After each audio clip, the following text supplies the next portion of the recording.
The moss beneath my boots made no sound. That was the first lesson. Silence is survival here. October 2024, Olympic National Park, Washington State. I came with recording equipment, infrared cameras, and 3 months of provisions. I came to document what science refused to acknowledge. I left with notebooks I'll never publish and recordings I've already destroyed. My name is David Marsh. For 15 years, I built a career exposing corporate fraud and government corruption. I believed in evidence, in documentation, in the power of truth made public. The Pacific Northwest Bureau hired me to investigate the Bigfoot phenomenon, not to validate it, but to dismantle it, to interview the hoaxers, examine the fake footprints, profile the believers who see apes in every shadow. I pitched it as the last American myth, how we invented Bigfoot. Instead, I found something that made me question everything I understood about consciousness, coexistence, and what we owe to beings we cannot classify. This isn't the article I was paid to write. This is the testimony I need to leave before I disappear into ordinary life and let the forest keep its secrets. Some truths aren't meant for headlines. The first 3 weeks were textbook field research. I established base camp 12 miles from the Hoh River trailhead, deep enough to avoid weekend hikers but accessible enough to resupply monthly. My tent sat in a grove of Sitka spruce, surrounded by Devil's Club and salmonberries. Every morning at dawn, I documented weather patterns, animal tracks, and acoustic recordings. Every evening, I transcribed interviews with local witnesses, loggers, indigenous elders, park rangers who spoke only off-record. The forest had a rhythm. Ravens called at 6:47 a.m. with mechanical precision. Elk moved through the valley every third day. Roosevelt elk, specifically. Massive bulls with antlers like cathedral architecture. Black-tailed deer appeared at dusk, their white rumps flashing between hemlocks. I learned to identify black bear scat by berry content and age. I learned that Douglas squirrels sound like predatory birds when alarmed. I learned that Douglas fir roots communicate through fungal networks, sharing nutrients across distances that made my satellite phone seem primitive. I was alone, but the forest was never empty. My methodology was simple. Eliminate variables. I set up 20 motion-activated cameras in a grid pattern covering 40 square miles. I deployed audio recorders at varying elevations. I marked game trails with UV paint visible only through night vision goggles. I created detailed topographic maps noting every cave, every watershed, every area where large fauna could conceivably exist undetected. The Park Service granted me a research permit, but made their skepticism clear. You'll find what every other Bigfoot hunter finds, Ranger Patricia Okonkwo told me. Blurry photographs of bears and a renewed appreciation for expensive camping equipment. She wasn't wrong to be cynical. I'd read the same report she had. 70 years of investigation producing nothing but anecdotes and arguable footprints. But I'd also read the things that didn't make the official reports. I'd read about the Lummi Nation's traditions of stick Indians, forest beings who were neither human nor animal, who possessed intelligence and agency.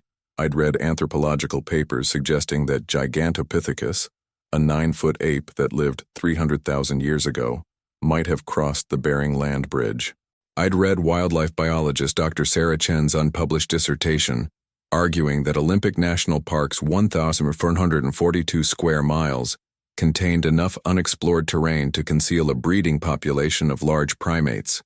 More importantly, I'd read the disappearance reports. Between 2010 and 2023, 47 hikers vanished in the Pacific Northwest wilderness. 43 were eventually found, lost, injured, or deceased from exposure. 4 were never recovered. The official explanation was always terrain, weather, or misadventure, but I'd noticed patterns. 3 of the 4 disappeared during October. All 4 were experienced outdoorsmen. All 4 vanished in areas with no cellular coverage and unusual acoustic properties. Valleys where sound behaved strangely, where calls for help might travel vertically instead of horizontally. I wasn't hunting a monster. I was hunting an explanation. On day 23, I found the first anomaly. Camera 16, positioned at the edge of a cedar swamp, captured something at 3:47 a.m. Not a bear, not an elk. Something that moved through dense brush without disturbing it, that registered on infrared as significantly larger than any documented North American mammal, that paused for exactly 4 seconds to examine the camera before continuing into darkness. The footage was impossible. The footage was also undeniably real. That's when I stopped being a journalist and became something else. A witness. A documenter of things that exist in the spaces between what we know and what we're willing to admit. I spent 48 hours analyzing the footage frame by frame. The figure stood approximately 8 feet tall, covered in dark hair that reflected infrared light differently than bare fur. Longer, more structured, almost like primate hair responds to moisture. The gait was bipedal, but not human. The leg joints articulated at angles, suggesting a skeletal structure adapted for both upright walking and arboreal movement. The head was conical, lacking the distinct neck separation visible in bears. Most remarkably, the eyes reflected light back at the camera, tapetum lucidum, the reflective layer behind the retina found in nocturnal animals. But the reflection pattern was wrong for any known Pacific Northwest species. Too large, too orange, too aware. The creature had looked directly at the camera, tilted its head as if recognizing artificial technology, then deliberately moved away, not fleeing, not investigating, simply acknowledging and departing. I wanted to call Dr. Chen. I wanted to upload the footage to secure servers. I wanted to follow every protocol I'd established for documenting evidence. Instead, I did something that surprised me. I turned off all 20 cameras. The forest had shown me something. Continuing to film felt like betrayal. That night I wrote in my journal, "What is my responsibility here? To science? To truth? To a species that has survived by remaining invisible? If I prove they exist, what happens next?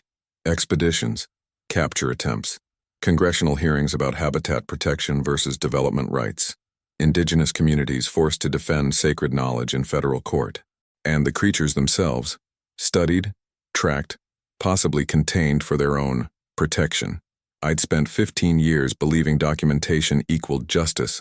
Now I wasn't sure.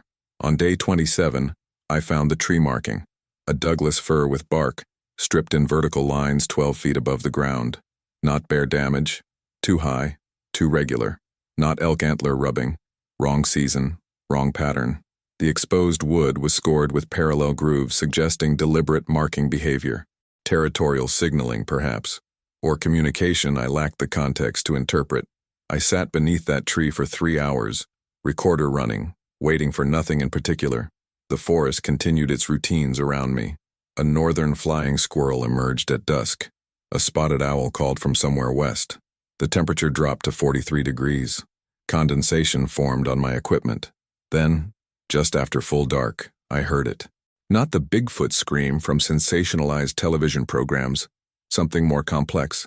A vocalization that started low, almost infrasonic. I felt it in my chest before I heard it with my ears, then rose through what I can only describe as interrogative tones. Not language as humans understand it, but not animal calls either. Structured, intentional, conveying information across distance.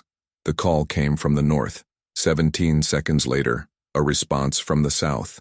Different voice, higher register, shorter duration. Then silence.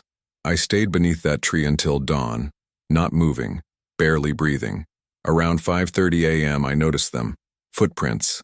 Enormous, splayed like a primate's, with a stride length of 6 feet. The tracks approached to within 20 yards of my position, then veered away. The creature had known I was there, had observed me, had chosen not to engage.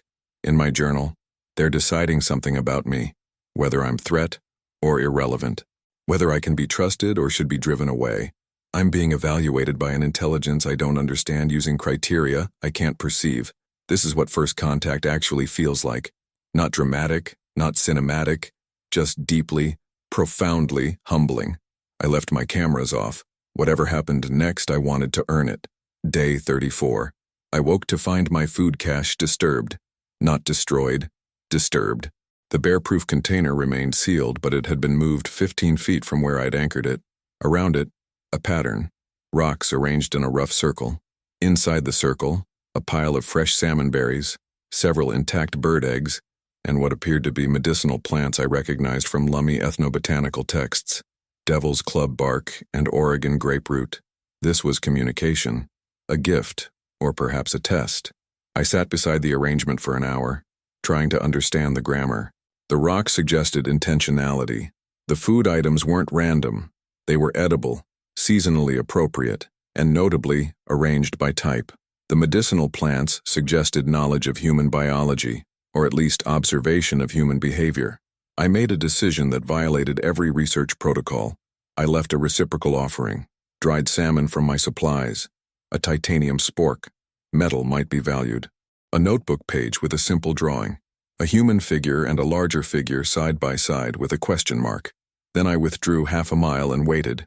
3 hours later I returned. The salmon was gone. The spork remained, but had been moved to sit atop the rock circle. The notebook page had been, I still struggle to describe this accurately, had been folded. Not crumpled, not torn. Deliberately folded into quarters. Beside it, a bundle of cedar bark strips tied with what looked like sinew, and inside the bundle something that stopped my heart. A tooth, not human, not bear. Massive, with wear patterns suggesting an omnivorous diet and an age I couldn't determine without laboratory analysis. This was a token, a relic, something precious offered in exchange. I understood then that I was engaged in formal diplomacy with a non-human intelligence.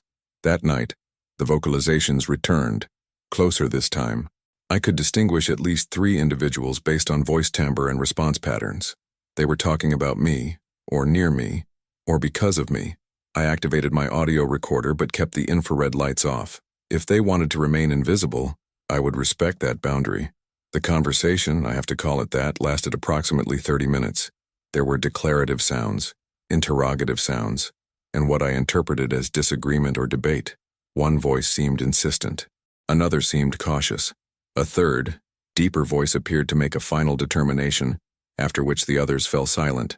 Then footsteps, heavy, deliberate, approaching my position. I sat perfectly still, hands visible, breathing slowly. The footsteps stopped 10 feet away. I could smell it, an intense musk, organic but not unpleasant, like damp earth and cedar and something else, something primal. I could hear breathing, deep, controlled, measuring me. We stayed like that for what felt like hours but was probably 5 minutes. Then a sound I'll never forget, a low, resonant hum, not aggressive, not fearful, curious. I hummed back, same pitch, same duration, silence. Then, a different sound, something between a chuckle and a grunt. Amusement? Approval? I still don't know. The footsteps retreated, not running, walking, confident. When I finally dared to turn on my headlamp, I found one more gift, a massive handprint in the mud beside my tent. 5 fingers, opposable thumb, dermal ridges visible in the clay. In my journal, first contact protocols assume technology, language, shared reference points. This is none of those things. This is older. This is the diplomacy of gift-giving, of patience, of mutual risk. They're as afraid of me as I am of them, maybe more, because I can call helicopters. The ethical vertigo hit me on day 40. I sat with 3 notebooks full of observations, 17 audio files I couldn't explain, and the growing certainty that I possessed evidence that would fundamentally alter human self-understanding. I also understood that publishing any of it would be catastrophic. The dilemma wasn't abstract anymore. It was immediate and crushing. If I documented their existence, I'd be launching a cascade of consequences I couldn't control. Federal agencies would declare Olympic National Park a critical habitat requiring study. Study meant capture protocols. It meant DNA samples, tracking collars, and designated observation zones. It meant transforming sovereign beings into specimens, subjects, objects of scientific inquiry without their consent. The native communities would be vindicated but also exploited. Their traditional knowledge would be extracted, commodified, and credited to white researchers. Their sacred sites would become tourist destinations. Their warnings about respecting the forest's inhabitants would be ignored in favor of economic opportunity. Environmental groups would clash with development interests. Logging companies would argue that Bigfoot protection threatened jobs. Congress would hold hearings. Someone would propose a breeding program. Someone else would propose limited hunting permits. The circus would be endless and demeaning. And the creatures themselves? They'd lived for millennia by remaining hidden. I'd be destroying their primary survival strategy for the sake of being right. But the journalist in me argued back, don't people deserve to know? Doesn't science deserve access to evidence? Isn't truth an inherent good regardless of consequences? I thought about Dr. Chen, who'd sacrificed tenure for suggesting these beings might exist. I thought about the Lummi elders who'd kept this knowledge sacred for generations. I thought about Ranger Okonkwo, who'd probably encountered something but learned to look away. On day 43, I hiked to the ranger station and used their satellite phone. I called my editor. "Marsh, please tell me you have something," Rachel said. "The publisher's asking questions. We've invested $30,000 in this project." "I have something," I said carefully, "but it's not the story we pitched." "Explain." "I can't prove Bigfoot exists. I can't disprove it either. What I can document is why people need to believe, what the myth tells us about wilderness and belonging, how indigenous communities use these stories to teach environmental ethics." Silence on the line. "That's a 1,500-word think piece, David. Not a feature. Not what we paid for." "I know. Are you holding back on me?" The question hung between us. Rachel knew me well enough to hear what I wasn't saying. "I'm telling you what I can ethically publish," I finally said. "If that's not enough, I'll return the advance." Another long silence, then, "You found something. I found something I can't use, and I'm asking you to trust me that there are good reasons. This isn't like you." "No," I agreed. "It's not." We left it there. I had until day 100 to deliver something publishable. After that, I'd owe them $30,000 and probably my reputation. That night, the creatures returned. 3 of them, I thought, based on the footstep patterns around my camp. They left another gift, a river stone with natural holes worn through it, threaded with braided grass. Beautiful, deliberate, artistic. I held that stone in my hand and understood something fundamental. They were teaching me, showing me that intelligence comes in forms we're not equipped to measure, that consciousness doesn't require language we can decode, that dignity exists independent of human recognition. In my journal, they're not specimens, they're philosophers, and I'm the subject of their study, not the other way around. Day 57 brought revelation in the form of injury. I'd been following a game trail through a windfall area, old growth that had come down in a winter storm, creating a maze of massive trunks and exposed root systems. I was focused on a promising series of tracks when my foot found empty air. The hidden pit was perhaps 6 feet deep, lined with decomposing wood and standing water. I heard the snap before I felt the pain. My left ankle, fractured or severely sprained. My satellite phone, smashed against a rock. My emergency beacon, still in camp. A stupid oversight. The temperature was dropping. I had maybe 2 hours of daylight. I tried to climb out. The rotting wood crumbled. My ankle couldn't support weight. Shock was setting in, making my hands shake. I understood with crystalline clarity that I might die here, and no one would find me before spring. Then I heard movement above me. My first thought was bear. My second thought was darker. This is how I become a statistic. The investigative journalist who went looking for Bigfoot and became another disappearance report. But the silhouette that appeared at the pit's edge wasn't a bear. 8 feet tall, covered in reddish-brown hair that caught the late afternoon sun. Broad shoulders, arms that hung past the knees. A face that was somehow both ape-like and profoundly other. Heavy brow ridge, flat nose, but eyes that held something I can only describe as concern. We stared at each other for what felt like an eternity. I should have been terrified. Instead, I felt a strange calm. If this is how it ends, I thought, at least I'll die knowing I was right. The creature made a sound, low, questioning. Then it did something extraordinary. It reached down with one massive hand, palm open, fingers spread. An offering, a question. I understood. It was asking permission to touch me. "Yes," I said aloud, my voice hoarse. "Please." The hand closed around my wrist with remarkable gentleness. The strength was astronomical. I weighed 180 pounds with gear, but it lifted me from the pit like I was a child. Once on solid ground, it released me immediately and stepped back, watching. My ankle was swelling badly. I couldn't walk. The creature looked at my injury, then at the darkening sky, then back at me. It made a decision. It carefully, almost tenderly, picked me up, one arm under my knees, one supporting my back. Then it began to move through the forest with speed and grace that seemed impossible for something so large. It avoided obstacles with precision, adjusted its grip when branches threatened to strike me, and made a sound I interpreted as reassurance, a low, rhythmic humming. 15 minutes later, we reached my camp. The creature set me down beside my tent, stepped back and waited. I met its eyes. "Thank you," I said. "You saved my life." It tilted its head, then made a gesture I recognized. It touched its chest, then pointed at me. Not a random movement, a deliberate communication. Connection. recognition of kinship. Then it did something that broke me. It retrieved my first aid kit from inside my tent, set it beside me, and gently, so gently, placed one hand on my shoulder for just a moment. The weight of that hand held meaning I still can't fully articulate. Blessing, farewell, acknowledgement that something fundamental had shifted between us. It disappeared into the tree line as darkness fell. I sat there, ankle throbbing, and wept. Not from pain, from understanding. These weren't monsters in the woods, they were people. Different people, ancient people, but people nonetheless. With compassion, with ethics, with the capacity to save a stranger who'd been hunting them. Day 61. The ankle was badly sprained, but not broken. I'd splinted it, administered antibiotics from my kit, and managed to drag myself to the ranger station using a makeshift crutch. Ranger Okonkwo took one look at me and called for medical evacuation. What happened out there, Marsh? I fell into a pit. Got lucky. The lie came easily. The truth was impossible.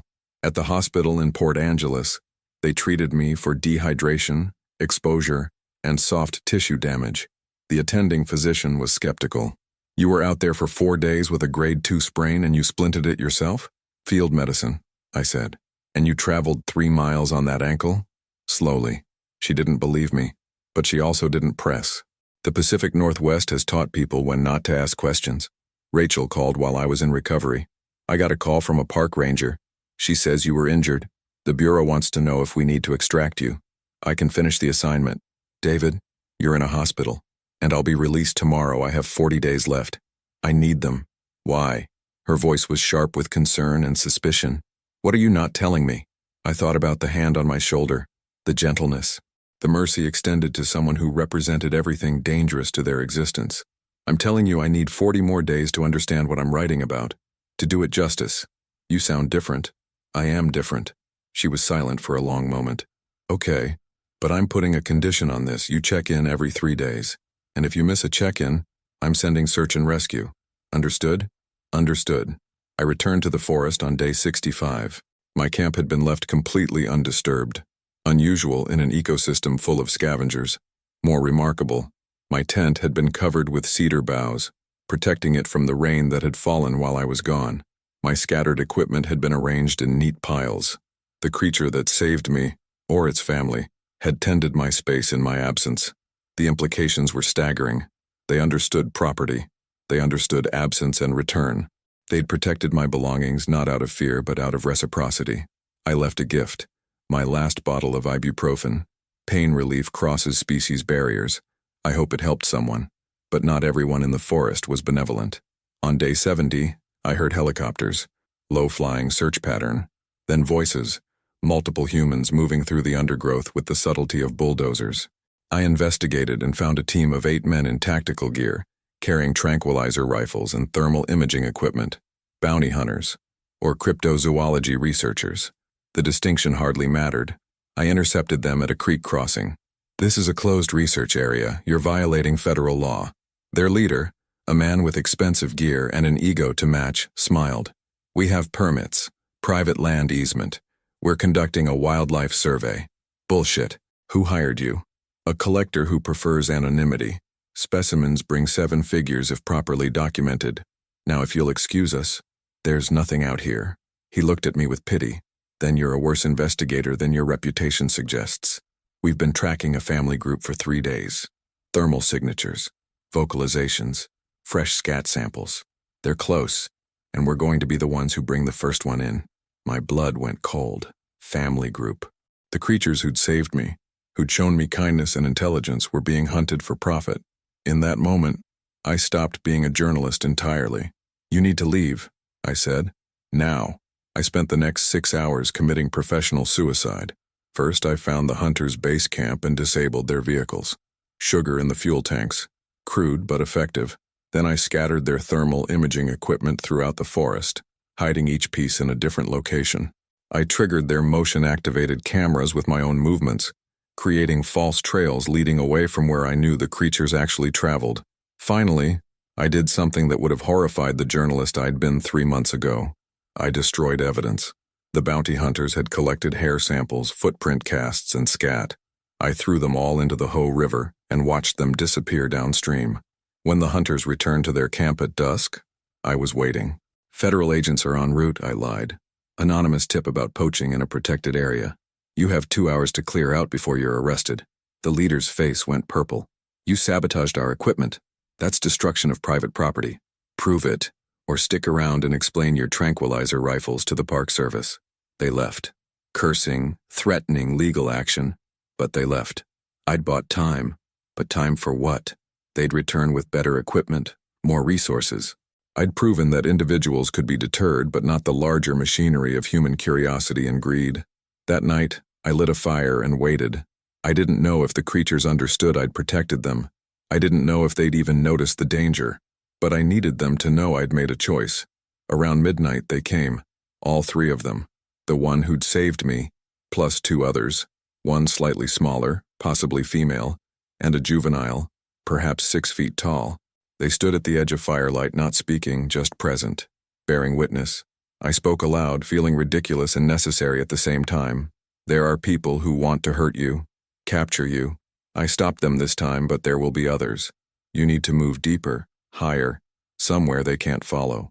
The large one, I'd started thinking of him as the shepherd, stepped closer.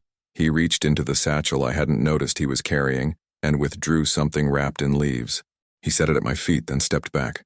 I unwrapped it carefully. Inside, a piece of shaped obsidian, napped with precision into a blade. Ancient, beautiful, valuable beyond measure as an archaeological artifact. But more than that, a symbol, a tool, a weapon, a responsibility. The shepherd placed his hand over his heart, then extended it toward me, palm out. The gesture was universal. Trust, alliance, and something else. A burden shared. I understood. They were giving me stewardship. Not over them, but over knowledge. They were making me the keeper of a secret that predated nations, that outlasted empires. They were asking me to stand between their existence and human recognition. The juvenile stepped forward then, timid but curious.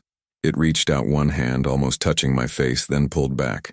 The shepherd made a soft sound. Reassurance. Permission. The young one completed the gesture, fingers barely grazing my cheek. Skin contact. The final barrier crossed. They stayed for another hour, sitting across the fire from me. We didn't communicate in any conventional sense. We simply existed together, 3 members of a hidden species and 1 human who'd stumbled into their world. 4 beings sharing warmth and silence while the forest breathed around us. When they finally left, they moved as 1 family unit. The juvenile looked back once.